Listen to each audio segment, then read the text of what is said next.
दोस्तों, पुराने वक्त की बात है कि किसी गांव में एक गरीब आदमी मुस्तफा और उसकी बीवी रहते थे।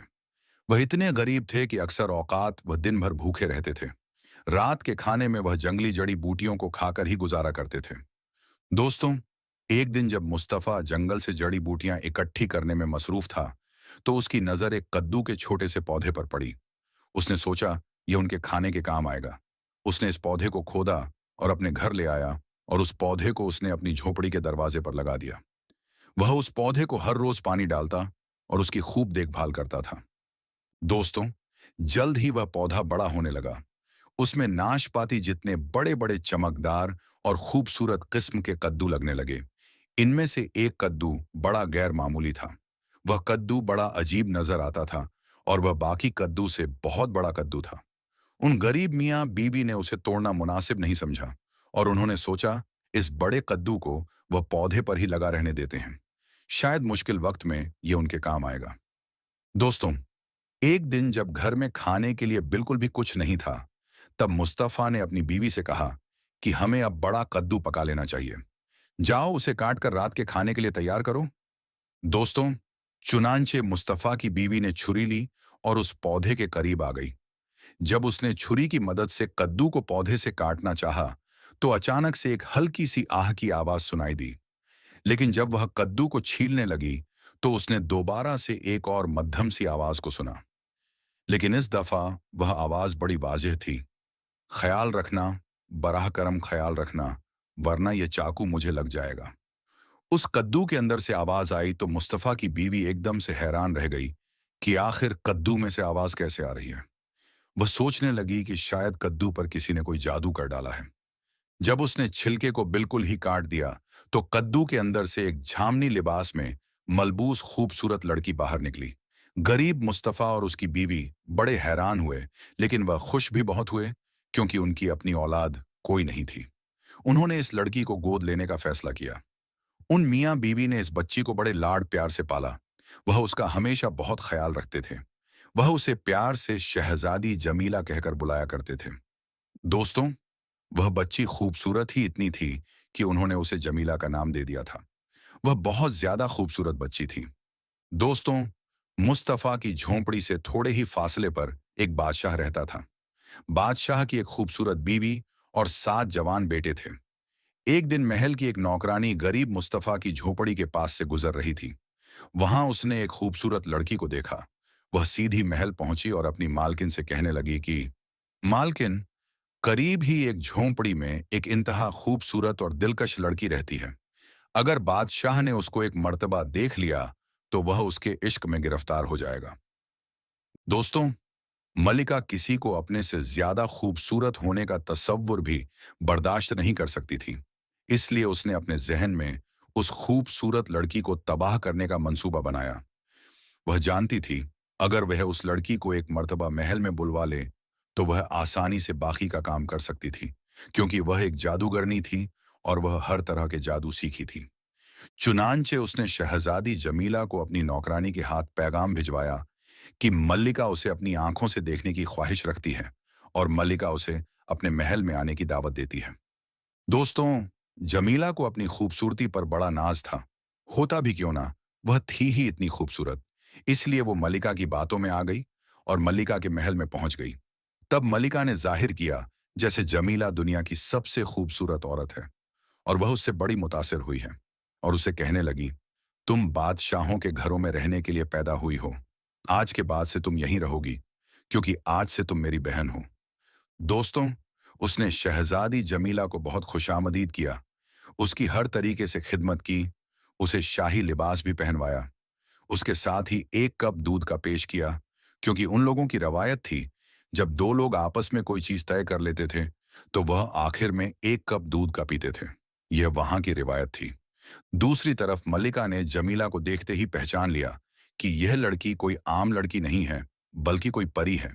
इसलिए वह जानती थी कि इसे अपना जादू बड़े मोहतात तरीके से इस्तेमाल करना होगा। एक रात मल्लिका ने जमीला पर एक ताकतवर जादू किया और कहा, खूबसूरत जमीला, सच बताओ, तुम्हारी जान किस चीज में बसती है? शहजादी ने जवाब दिया, आपके बड़े बेटे में। तुम अपने बेटे को मार डालो तो मैं भी मर जाऊंगी, क्योंकि मेरी जान उसके अंदर बसती है। दोस्तों, चुनांचे अगली सुबह ही वह चालाक मल्लिका अपने बेटे के कमरे में गई। उसका बड़ा बेटा सो रहा था। उसने उसे एक खंजर से कत्ल कर दिया। फिर उसने महल की एक नौकरानी को जमीला के कमरे में भेजा, इस उम्मीद पर कि वो भी मर चुकी होगी। लेकिन नौकरानी ने वापस आकर कहा कि शहजादी जिंदा सलामत और बिल्कुल खैरियत से है। तब मल्लिका गुस्से के आवेश में रोई, क्योंकि वह जानती थी कि उसका जादू इतना मजबूत नहीं था और उसने बिला वजह ही अपने बड़े बेटे को मार डाला है। बहरहाल अगली रात उसने शहजादी जमीला पर एक और ताकतवर जादू किया और कहा, शहजादी जमीला, सच बताओ, तुम्हारी जान किस चीज में है? सोई हुई शहजादी ने जवाब दिया, तुम्हारे दूसरे बेटे में। उसे भी मार डालो। अगर वह मर जाएगा तो मैं खुद ब खुद मर जाऊंगी। उस मक्कार मल्लिका ने ऐसा ही किया और अपने दूसरे बेटे को भी मार डाला। लेकिन जब उसने अपनी नौकरानी को यह देखने के लिए भेजा कि जमीला मर गई है या नहीं, तो नौकरानी ने दोबारा आकर यही कहा कि जमीला जिंदा और खैरियत से है। तब जादूगरनी शदीद गुस्से से दांत पीसने लगी, क्योंकि इस बार भी उसने अपने दूसरे बेटे को भी बिला वजह मार डाला था। दोस्तों, इस सब के बावजूद वह शैतान मलिका अपने मजमूम मकसद को पूरा करना चाहती थी। अगली रात वह सोती हुई शहजादी पर पहले से भी ज्यादा मजबूत जादू करते हुए बोली, शहजादी जमीला, अब की बार सच सच बताओ, तुम्हारी जान किस चीज में बसती है? तो सोई हुई शहजादी ने जवाब दिया, तुम्हारे तीसरे बेटे में।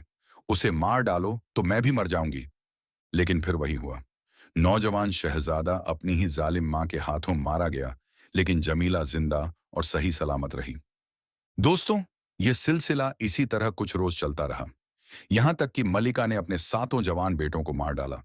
अब वो मल्लिका शदीद गम और गुस्से में जल रही थी कि उसने अपने सातों बेटों को बिला वजह ही कत्ल कर डाला है और यह खूबसूरत लड़की यानी कि शहजादी जमीला अभी तक जिंदा है। दरअसल दोस्तों, वो मल्लिका चाहती थी कि वह दुनिया की सबसे खूबसूरत औरत हो और शहजादी जमीला के जिंदा होते हुए वह अपने मकसद को पूरा नहीं कर सकती थी। उस मल्लिका ने शहजादी जमीला पर अपना एक और ताकतवर जादू किया। आखिर इस बार बेचारी जमीला उस जादू का मुकाबला नहीं कर सकी और उसने सही जवाब दे दिया। जब मक्कार मल्लिका ने पूछा, शहजादी जमीला, बताओ तुम्हारी जान किस चीज में कैद है? तो जमीला बोली, यहां से कई मीलों दूर एक दरिया में एक सुर्ख और सब्ज रंग की मछली रहती है। मछली के अंदर शहद की मक्खी है। शहद की मक्खी के अंदर एक छोटा सा डिब्बा है और उस डिब्बे के अंदर 9 लाखा शानदार हार है। उसे पहन लो तो मैं मर जाऊंगी। यह सुनकर मल्लिका बड़ी मुतमिन हो गई और उसने सुर्ख और सब्ज मछली की तलाश शुरू कर दी। चुनांचे जब उसका शौहर बादशाह उसे मिलने आया तो वो झूठ मूठ रोने लगी। बादशाह ने रोने की वजह पूछी, ऐ मेरी मल्लिका, तू क्यों रो रही है? किस चीज ने तुझे इतना बेचैन कर दिया है? तो मल्लिका कहने लगी कि मेरा दिल 9 लाखे हार को हासिल करना चाहता है। तो बादशाह पूछने लगा, मेरी प्यारी मल्लिका, यह हार आखिर मिलेगा कहाँ? तो मल्लिका ने जवाब दिया, यहां से कई कोसों दूर एक दरिया में एक सुर्ख और सब्ज रंग की मछली रहती है। मछली के अंदर एक शहद की मक्खी है। शहद की मक्खी के अंदर एक छोटा सा डब्बा है और उस डब्बे में वो 9 लाखा हार है। बादशाह एक बड़ा मेहरबान आदमी था। वह बेचारा पहले ही अपने 7 जवान बेटों की मौत पर बड़ा गमजदा था। वह अपनी बीवी को इस कदर परेशान नहीं देख सकता था। उसने उसका दिल रखने के लिए अपनी सल्तनत के तमाम मछेरों को हुक्म दिया कि वह कैसे भी करके जल्द से जल्द सुर्ख और सब्ज मछली पकड़ कर लाएं। दोस्तों, तमाम मछेरे इस काम पर लग गए। जल्द ही मलिका की ख्वाहिश पूरी कर दी गई। सुर्ख और सब्ज रंग की मछली पकड़ ली गई। जब मल्लिका जादूगरनी ने उस मछली का पेट छाक किया तो उसे उसके अंदर से एक शहद की मक्खी मिली। शहद की मक्खी के अंदर एक डब्बा था और उस डब्बे के अंदर 9 लाख का शानदार हार पड़ा हुआ था, जिसे मल्लिका ने निकालकर फौरन ही पहन लिया। दोस्तों, बेचारी शहजादी जमीला जानती थी कि अब उसकी मौत का वक्त करीब आ गया है। चुनांचे वो उदास होकर अपने बूढ़े वालिदैन की झोंपड़ी में वापस आ गई और उन्हें अपनी मौत के बारे में बताते हुए उनसे इल्तिजा की कि मेरी लाश को जलाया ना जाए और ना ही दफनाया जाए, बल्कि मेरी लाश को बेहतरीन लिबास में डालकर बिस्तर पर लिटाकर उस पर कुछ फूल बिखेर दिए जाएं और उसके बिस्तर को जंगल में ले जाकर जमीन पर रख दिया जाए और उसके गिर्द मिट्टी की ऊंची ऊंची दीवारें बना दी जाएं ताकि मेरी लाश को कोई ना देख सके। दोस्तों, गरीब वालिदैन यह सुनकर बहुत रोए। उन्होंने उसे यकीन दिलाया कि बेटी, तुम्हारे मरने के बाद सब कुछ तुम्हारी ख्वाहिश के मुताबिक ही होगा। चुनांचे जब शहजादी जमीला की मौत हुई तो उन बूढ़े मियाँ बीवी ने उसे बेहतरीन कपड़े पहनाए, बिस्तर पर फूल बिखेरे और इसे एक जंगल में ले गए। दोस्तों, जब मल्लिका ने नौकरानी को मुस्तफा की झोपड़ी में यह पूछने के लिए भेजा कि शहजादी जमीला क्या वाकई मर गई है, तो नौकरानी ने आकर मल्लिका को बताया, मल्लिका, वह मर तो गई है, लेकिन ना तो उसे जलाया गया है और ना ही दफनाया गया है। वह शुमाल की तरफ जंगल में पड़ी हुई है। फूलों से भरे हुए बिस्तर पर उसे लिटाया गया है और उसके इर्द गिर्द ऊंची ऊंची दीवारें बनाई गई हैं। दोस्तों, मल्लिका रानी के जवाब से मुतमिन नहीं थी, लेकिन अब वह मजीद कुछ कर नहीं सकती थी, इसलिए उसे मुतमिन होना पड़ा। अब वह बेचारा बादशाह, जो कि पहले ही अपने 7 जवान बेटों के लिए शदीद गमगीन था, अपने इस गम को भुलाने के लिए वह रोजाना शिकार पर निकल जाता था। इसलिए मल्लिका को खौफ था, कहीं जंगल में घूमते घूमते बादशाह की नजर मुर्दा शहजादी पर न पड़ जाए। चुनांचे मल्लिका ने बादशाह से कहा कि शुमाल की जानिब एक खौफनाक डायन रहती है, जो वहां से गुजरने वाले राहगीरों को मार देती है। इसीलिए आप कभी भी भूल कर भी शुमाल की तरफ शिकार के लिए नहीं जाइएगा। हमारे साथ जवान बेटे खोने के बाद मैं आपको खोना नहीं चाहती। दोस्तों, इसी तरह एक दिन वह बादशाह शिकार पर निकला हुआ था। मशरिक, जनूब और मगरिब कहीं पर भी उसे शिकार नहीं मिल रहा था। चुनांचे वो शिकार की गरज से शुमाल की जानिब निकल आया। जंगल में घूमते घूमते वह बेचारा बादशाह रास्ता भूल चुका था। उसने जंगल के बीचों बीच एक बहुत बड़ी ऊंची दीवार देखी। वह उसके पास जा पहुंचा। उस दीवार में कोई दरवाजा नहीं था। यह जानने के लिए कि आखिर इस दीवार के अंदर क्या है, वह इस दीवार पर चढ़ गया। उसे अपनी आंखों पर यकीन ही नहीं आ रहा था जब उसने एक खूबसूरत शहजादी को फूलों से भरे बिस्तर पर लेटा देखा। उसे ऐसा मालूम होता था कि जैसे वह शहजादी अभी अभी सोई हो। वह बिल्कुल भी मुर्दा नहीं लग रही थी। लिहाजा वह शहजादी के पास घुटने टेक कर बैठ गया और पूरा दिन वह उसके लिए दुआ करता रहा और वह शहजादी से आंखें खोलने की दरख्वास्त करता रहा। दोस्तों, ऐसे ही वहां पर बैठे बैठे बादशाह को रात हो गई। वो बेचारा थक हार कर अपने महल में वापस आ गया। लेकिन सुबह होते ही उसने तीर कमान संभाली और शिकार की बजाय अपने तमाम हाजिरी को रुखसत करके वह खूबसूरत शहजादी के पास चला आया। अब वह रोजाना खूबसूरत जमीला को देखने जाता और उसके पास बैठकर ढेरों बातें करता रहता था। लेकिन वह शहजादी आगे से कोई जवाब नहीं देती थी। ऐसे ही वक्त गुजरता गया और साथ के साथ आया। तब उसने एक दिन एक नन्हा लड़का शहजादी के पास पड़ा हुआ देखा। वो बड़ा हैरान हुआ, लेकिन बच्चे को अपने पास बिठाकर वह सारा दिन बड़ी शफकत से उस बच्चे की देखभाल करता रहा। रात को उसे उसकी मुर्दा मां के पास लिटा दिया। वह बादशाह समझा शायद यह शहजादी का बच्चा है। दोस्तों, थोड़े अरसे के बाद वह बच्चा बोलना सीख गया। जब बादशाह ने उससे पूछा तो उस बच्चे ने जवाब दिया, मेरी माँ रात को जिंदा हो जाती है और मेरा बड़ा ख्याल रखती है, जैसा कि दिन में आप मेरा ख्याल रखते हैं। यह सुनकर बादशाह ने लड़के को हुक्म दिया कि वह अपनी माँ से पूछे कि उसकी मौत की वजह क्या है। दोस्तों, अगले दिन लड़के ने जवाब दिया कि बादशाह सलामत, मेरी माँ ने मुझे बताया था कि जो 9 लाखा हार आपकी मल्लिका पहनती है, उसके अंदर मेरी माँ की जान है। रात को जब मल्लिका उस हार को उतार देती है तो मेरी माँ दोबारा से जिंदा हो जाती है, लेकिन सुबह जब मल्लिका उस हार को दोबारा पहनती है तो मेरी माँ फिर से मर जाती है। दोस्तों, इस बात ने बादशाह को बड़ा हैरान कर दिया।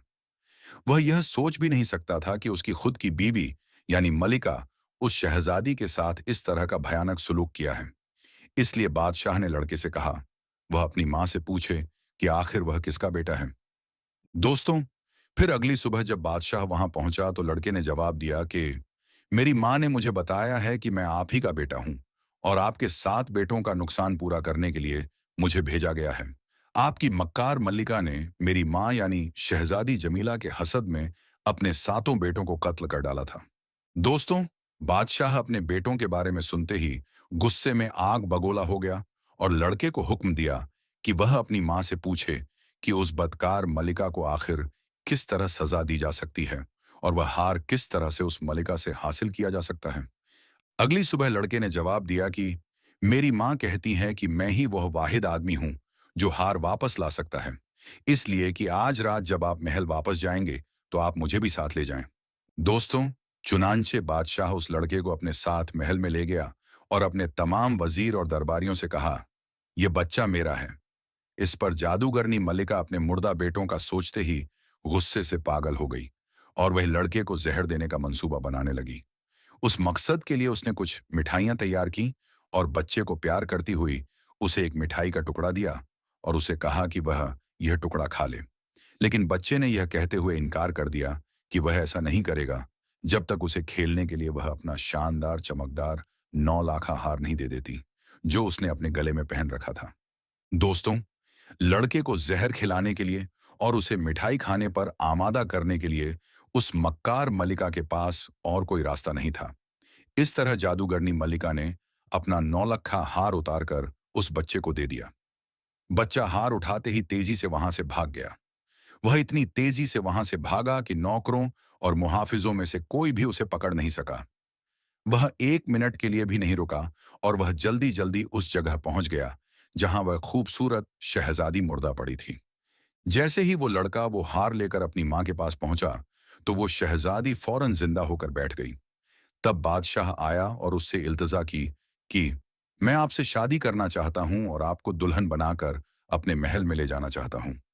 दोस्तों, शहजादी जमीला वापस महल में आने के लिए तैयार नहीं थी क्योंकि वह जानती थी कि मल्लिका उसे और उसके बेटे को कत्ल कर देगी जैसे उसने अपने तमाम 7 बेटों को कत्ल किया था। तो शहजादी जमीला ने बादशाह से कहा कि वह महल की चौखट पर एक गहरी खाई खुदवाकर उसे सांपों से भर दे और बदकार मल्लिका को उसमें जिंदा दफन कर दिया जाए। दोस्तों, बादशाह ने ऐसा ही किया और मल्लिका को एक कब्र खुदवाकर उसे सांपों के साथ ही दफन कर दिया गया। और इस तरह मल्लिका का हमेशा के लिए काम तमाम हो गया। और उसके बाद एक शानदार तकरीब में बादशाह ने उस खूबसूरत शहजादी यानी शहजादी जमीला से शादी कर ली। और दोस्तों, पूरे 7 दिन तक बादशाह की सल्तनत में जश्न मनाया गया। प्यारे दोस्तों, अगर आपको यह कहानी पसंद आई है तो वीडियो को लाइक करें और अपने दोस्तों के साथ शेयर करें और चैनल को सब्सक्राइब करना हरगिज मत भूलें। शुक्रिया।